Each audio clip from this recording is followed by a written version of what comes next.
जादुई पॉकेट का endless money. नल्लमला नाम के जंगल के पास बदुरा नाम का एक गांव था। वहां नीतीश नाम का एक आदमी रहता था। वो बहुत गरीबी में था। एक कंपनी में वॉचमैन के तौर पर काम करता था। उसके कमाए पैसे घर में काफी न होने के वजह से कभी कभी जंगल में जाकर लकड़ी काटकर और फल तोड़ के लाता था। एक दिन नीतीश पेड़ पर चढ़कर थोड़े फल तोड़ रहा था तो अचानक उसका पैर फिसलकर वो नीचे गिर गया। उसके वजह से बेचारा उसका शर्ट फट गया। वैसे ही उसका पांव में चोट लग गया। वो दुखी हो रहा था। तभी वहां एक स्वामी जी उनके शिष्य के साथ आया। फिर नीतीश को उठाकर उसका पैर में पट्टी बांधा। बाद में स्वामी जी और उसके शिष्य मिलकर उनके पास जो पुराना कपड़े से नीतीश को एक जेब सिलाए।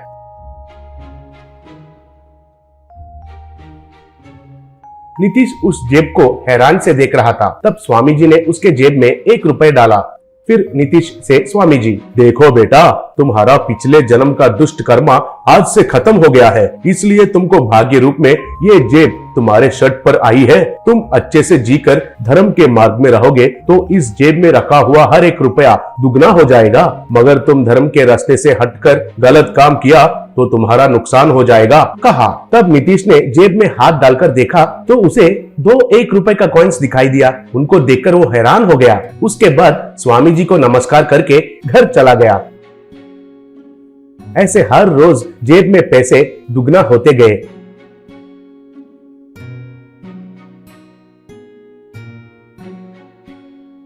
देखते देखते ही नीतीश थोड़े ही दिनों में धनवान बन गया। उतना ही नहीं, मिले पैसों से कुछ फैक्ट्री भी लगाया। ऐसे उन वर्कर्स में अच्छा नाम भी कमाया। थोड़े दिन बीतने के बाद एक दिन नीतीश के पास उनके फैक्ट्री में काम करने वाले वर्कर्स का लीडर भाटिया आया। तब नीतीश से भाटिया, भैया, हमारे फैक्ट्री में काम करने वालों के बच्चों के लिए स्कूल बनवाएंगे कहा था ना आपने भैया। एक बार आपसे बात करने के लिए सब कह रहे थे भैया, कहा। तब नीतीश, क्या रे, क्या सोच रहे हो आप? क्या पैसे आसमान से गिर रहे हैं क्या? जाओ जाओ, कहकर भेज दिया। ऐसे थोड़े दिन के बाद नीतीश का नाम और विकास के बारे में बड़े बड़े राजनेताओं को भी पता चल गया। उसके वजह से नीतीश का अहंकार और भी बहुत बढ़ गया। उसके आसपास के लोगों को पूरा केयर करना भी बंद कर दिया। वर्कर्स का पूछा हुआ कोई भी ख्वाहिश पूरा नहीं करने लगा। अगर किसी ने कुछ कहा तो उन वर्कर्स को काम से निकालने लगा। फिर एक दिन स्वामी जी का शिष्य नीतीश के पास आया।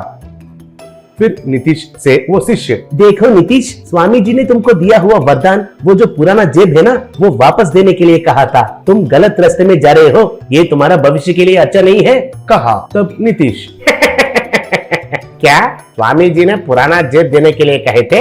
आज मेरा रेंज क्या है पता है? अगर मैं चुटकी किया तो 100 लोग आकर तुमको उठाकर जंगल में फेंक देंगे, कहा। तब शिष्य, ऐसा है क्या? अगर मैं एक मंत्र पढ़ूंगा तो तुम्हारा शर्ट में जो पुराना जेब है वो मेरे पास आएगा, पता है? देखोगे क्या? कहकर मंत्र पढ़ा। बस अचानक से नीतीश के शर्ट में जो जेब था वो शिष्य के हाथ में आ गया। वो देखकर गुस्से में आकर नीतीश लोगों को बुलाकर उस शिष्य को पकड़कर खूब मारने के लिए कहा। तब वे सब लोग आकर मारने के लिए देखे तो वो शिष्य एक ही बार गायब हो गया। बस उस दिन से एक एक वर्कर्स नीतीश के पास काम छोड़ने लगे। उसके वजह से नीतीश का अहंकार कम नहीं होकर धीरे धीरे से पूरे पैसे गंवाने लगा और पुराना वॉचमैन का जगह में पहुंच गया। Village bathtub. एक गांव में एक अजीब सा परिवार रहता था। वो लोग वादे के पक्के रहते थे। उसका नाम पप्पू था और उसकी बीवी लक्ष्मी और उनके बेटी बिंदिया थे। बिंदिया का शादी का उम्र हो गया था। एक दिन शादी का रिश्ता लेकर पंडित उनके घर में आया। बेटा पप्पू, तुम्हारी बेटी के लिए बहुत अच्छा रिश्ता देखना मेरा जिम्मेदारी है। और लक्ष्मी कहाँ है? बेटी लक्ष्मी, बहुत धूप में पड़कर आया हूँ, थोड़ा लस्सी लाकर मेरा मुंह पर फेंको, कहकर चिल्लाया। तब लक्ष्मी ने लस्सी को लाकर पंडित के मुंह पर लस्सी फेंकी। अरे ये क्या है? लस्सी मुंह पे फेंक दिया है तुमने? तुमने ही तो कहा था ना लस्सी मुंह में फेंकने के लिए, इसलिए फेंकी। कुछ भी गलत मत समझो, तुम्हें पहले ही कहा था ना, हम बहुत वादे के पक्के रहते हैं। उसने जो किया उसमें गलती क्या है? हे भगवान, गांव में सब लोग आपके लोगों के बारे में अजीब अजीब सब बातें कर रहे थे, तो क्या होगा सोचा था, अभी पता चल गया। कमीशन के लिए लालच बना तो ऐसा ही होता है। फिर से अगर आप लोगों से कुछ गलत बात किया तो आपका चप्पल से मारिए। तब बिंदिया ने उनका चप्पल निकालकर उसे मारी। हाय भगवान, क्या बेटी, ऐसा क्यों मारी हो मुझे? तुमने जो कुछ भी बोला वो सब गलत है। गांव वाले कुछ न कुछ बात करते रहेंगे, वो सब बातें हमें वापस सुनाओगे तो वो गलत है ना, इसलिए मारी। फिर वो वहाँ से भाग गया। एक दिन बिट्टू नाम का एक लड़का पंडित के सामने आकर उनका शर्ट पकड़कर, क्या रे चोर कहीं का, रिश्ता दिखाऊंगा कहकर एडवांस लिया। फोन किया तो नहीं उठाता है। मर्यादा से मेरे लिए लड़की देखोगे या नहीं देखोगे, मेरे बारे में तुम्हें पता है ना। तब पंडित मन में, इस येड़े का घमंड ज्यादा हो रहा है, केवल 1000 रुपए देकर 1 लाख रुपए दिया जैसा बिल्डअप दे रहा है, इसको अच्छा सबक सिखाना होगा। सोचा, क्या रे तुम्हें कुछ पूछ रहा हूँ तो क्या सोच रहा है? वो बेटा, तुम्हारे लिए बड़ा सा रिश्ता लाया हूँ, मगर मैं तुरंत एक काम के लिए शहर जा रहा हूँ। तुम्हें एड्रेस देता हूँ, तुम्हें खुद जाकर देख लो, मगर मेरा कमीशन मत भूलना बेटा, कहकर उनको एड्रेस बताया। फिर वैसे ही बिट्टू पप्पू के घर गया। मेरा नाम बिट्टू है, मैं एक इलेक्ट्रीशियन हूँ, पैसे अच्छा कमाता हूँ। शादी के पंडित ने आपके बारे में बताया था, क्या मैं आपकी बेटी को देख सकता हूँ? तब लक्ष्मी और बिंदिया वहाँ आए।